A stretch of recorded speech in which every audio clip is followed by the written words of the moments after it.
رحمت بگردان. خدایا همه مریضای مؤمنین و ملتمسین دعا لباس عافیت بپوشان. ما را به امراض لا علاج و صعب العلاج مبتلا مگردان. مرض مفروضین عذاب بفرمان. سفر مسافرین بی خطر قرار بده. در دنیا و آخرت بین ما و خاندان عصمت و طهارت جدایی مینداز. خدایا امام زمان ما هر چه زودتر برسان. صلح و امنیت در تمام بلاد اسلام مخصوصا مملکت عزیز ما برقرار بفرمای. خدایا دشمنان اسلام، دشمنان اهل‌البیت، دشمنان پیروان اهل‌البیت، داعشی‌ها، تکفیری‌ها، انتحاری‌ها نابود بگردان. مؤمنین و مؤمنات در همه جهان به ویژه افغانستان و کابل و مراکز مذهبی ما و این مرکز مقدس را از گزند حوادث و شر اشرار محافظت بفرمای. خدایا یک جان اتفاق، اتحاد، برادری، اخوت بین همه ملت‌های مسلمان مخصوصا ملت مسلمان افغانستان عنایت بگردان. پروردگارا نفاق و خانه جنگی و دشمنی‌ها و کینه‌ها رو از میان ماها دور بگردان. پروردگارا وضع بیکاری و وضع اقتصادی و وضع فقر و فلاکت را در این مملکت نابود بفرمای. خدایا زمینه مساعد برای کار، برای تلاش، برای بهبود شدن او برای خوب شدن اوضاع اقتصادی به مردم ما ارزانی بگردان. خدایا ما را از نعمت‌های خودت در دنیا و آخرت محروم مگردان. پروردگارا باران رحمتت را بر مردم ما نازل بگردان. ما را دچار خشکسالی و قحطی و کم‌آبی و بی‌آبی مگردان. پروردگارا کسانی که به این مملکت و به این آب و خاک خدمت میکنند اونها رو تایید بفرمای. کسانی که خیانت میکنند نابودشان بگردان. خدایا دعاهای ما را مستجاب بفرمای. من نبی و آله الامجاد از همه جا یا علی مدد. بلند بگو.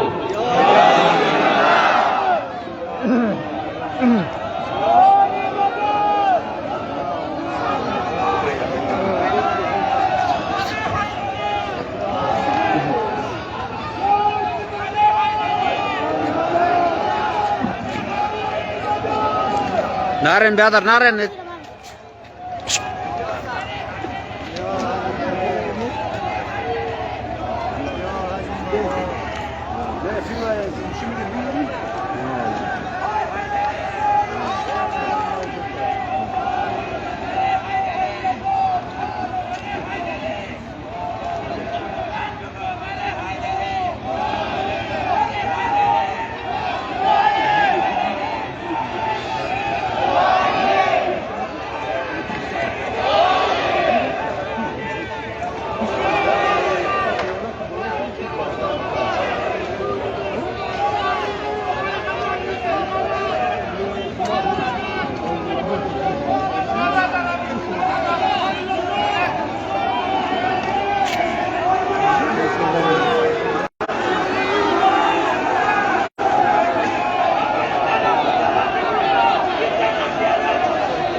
برای برقراری صلح و امنیت و آرامش و آسایش در افغانستان بلند صلوات.